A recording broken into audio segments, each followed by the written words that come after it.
Sir हम यहाँ देखते हैं कि आज भी सूरज भले चमक रहा है लेकिन हर तरफ बर्फ़ मौजूद है।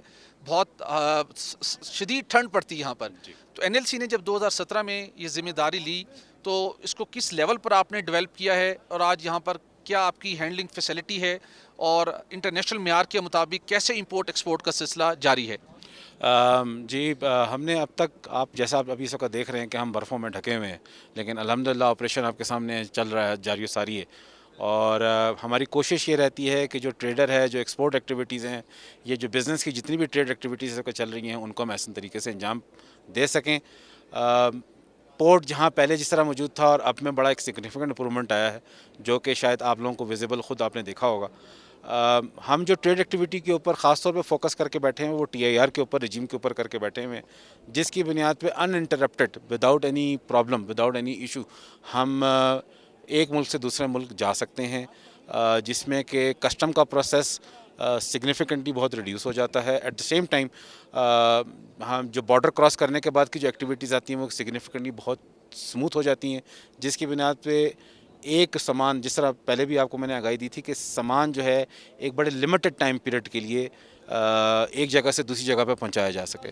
तो हम ट्रांजिट का टाइम, अगर मैं बात करता हूँ, कराची से मैं कोई सामान लेकर आया हूँ और मैंने चाइना काशगर में जाना है, तो मैं 8 दिन के अंदर अल्हम्दुलिल्लाह उसको पहुँचा रहा हूँ। तो और सर अगर यही सामान अगर सी रूट के ज़रिए पाकिस्तान से चाइना जाता था या वहाँ से आता था तो उस वक्त कितना वक्त दरकार होता था और इसके फ्रेट कॉस्ट में कितना डिफरेंस आता है? सर, फ्रेट कॉस्ट भले कम होता होगा, लेकिन उसके अगेंस्ट पे जो ट्रांजिट टाइम है तकरीबन 45 दिन का है।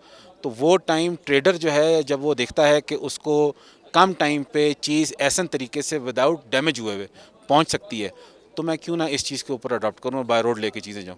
और अल्हम्दुलिल्लाह वो कॉन्फिडेंस एनएलसी ने डेवलप करके दिया है ट्रेडर्स को, जिसकी बुनियाद पे आज हमारे पास सिग्निफिकेंट नंबर ऑफ़ ट्रेडर्स हैं जो कि सामान चाइना के थ्रू सेंट्रल एशिया में और बाकी जगहों पे पहुंचा रहे हैं। सर ये ज़रूर बताइएगा, ये ड्राई फ्रूट जो कि एक दुनिया की हाईएस्ट जो एक और एक सरतरीन एक मकाम है खंजराब पास, उसके पास बनाया गया है। यहाँ पे आलमी म्यार के मुताबिक जो आपने इंपोर्ट एक्सपोर्ट करना है उसके मुताबिक जो हैंडलिंग फैसिलिटीज़ हैं उसके अंदर एनएलसी ने क्या क्या इंतजामात किए हुए हैं? सर, यहाँ पे जिस तरह जो सबसे बड़ा इंपॉर्टेंट होता है कि वी बॉक्स सिस्टम के ऊपर जिस पे कस्टम क्लियरेंस सारी चीज़ें होती हैं, उसको कॉन्स्टेंटली एक इंटरनेट कनेक्टिविटी चाहिए होती है। एनएलसी ने स्पेशल बाकायदा यहाँ पे नेट कनेक्टिविटी दी हुई है। इस एक्सट्रीम वेदर के अंदर काम करने के लिए एक अरेंजमेंट ऐसा जिसमें कि कंडीसिव एनवायरनमेंट में वो काम कर सकें, वो हमने इनको प्रोवाइड किया हुआ है, जिसकी बुनियाद पर तमाम कस्टम के ऑफिशल्स और बाकी पोर्ट अथॉरिटीज़ वाले लोग भी यहाँ पर ऐसा तरीके से काम कर रहे हैं। राइट। तो सर ये इसके आने वाले दिनों में इसकी जो इसको यहाँ पे हैंडलिंग फैसिलिटी है उसको बढ़ाने के लिए, चूँकि हम देख रहे हैं कि ट्रेड वॉल्यूम हर साल बढ़ रहा है, तो उसको बढ़ाने के लिए जो मुस्तकबिल के तकाज़े हैं, जो ये इसकी कंसाइनमेंट की तादाद बढ़ेगी, उसको मद्देनज़र रखते हुए क्या तैयारी की गई है? अगर कंसाइनमेंट सैकड़ों के बजाय हज़ारों में जाती हैं तो उसको क्या इसी पॉइंट से हैंडल किया जा सकेगा?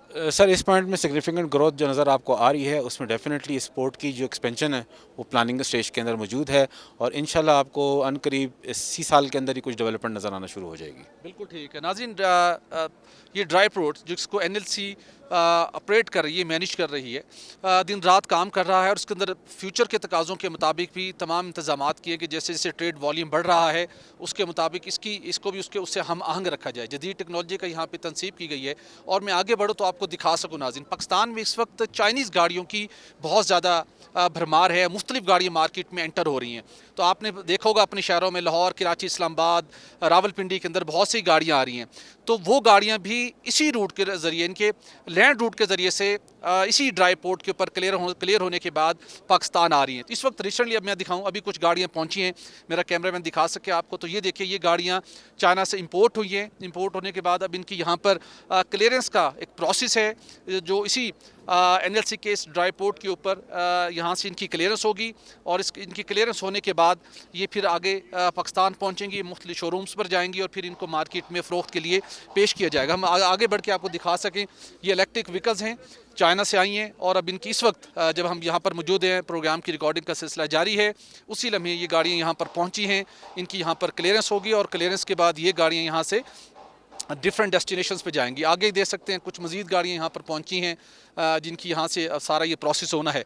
तो उस एंगल से आप देखें तो न सिर्फ मुख्तलिफ मसनूआत की जो चाइना से बड़ी तादाद के अंदर पाकिस्तान की ज़रूरत के मुताबिक इम्पोर्ट की जाती हैं और पाकिस्तानी मसनूआत भी यहाँ से एक्सपोर्ट की जा रही हैं, उनकी इम्पोर्ट एक्सपोर्ट का सिलसिला तो जारी है। लेकिन आप देख सकते हैं कि अब गाड़ियाँ भी, इलेक्ट्रिक व्हीकल्स भी इसी रूट के ज़रिए से इम्पोर्ट हो रही हैं, जिसकी तवक्को ये की जा रही है कि आने वाले दिनों में ये ड्राई पोर्ट, जिसकी जो कंसाइनमेंट जिनकी तादाद हैंडलिंग की इस वक्त सैकड़ों में है, तो आने वाले दिनों में एक्सपेक्ट ये किया जा रहा है कि हज़ारों की तादाद के अंदर यहाँ से ये कंसाइनमेंट यहाँ पर हैंडल होगी। तो डेफिनेटली जब बड़ी तादाद के अंदर यहाँ पे कंसाइनमेंट हैंडलिंग होगी तो न सिर्फ गिलगित बल्तिस्तान की तरक्की के अंदर इस ड्राई पोर्ट का इंपॉर्टेंट रोल होगा, बल्कि पूरी पाकिस्तान की तरक्की के अंदर भी इसका बड़ा इंपॉर्टेंट रोल होगा। और जो पाकिस्तान सीपेक को एक हम देखते हैं कि आने वाले दिनों में उसके ज़रिए से गवादर पोर्ट हो या हमारे कराची की पोर्ट से जो अशिया मुख्तलिफ वहाँ से चाइना ले जानी है, ये चाइना किसी और डेस्टिनेशन पे ले जाना चाहता है, तो इसी पोर्ट के ज़रिए से उनकी हैंडलिंग होगी।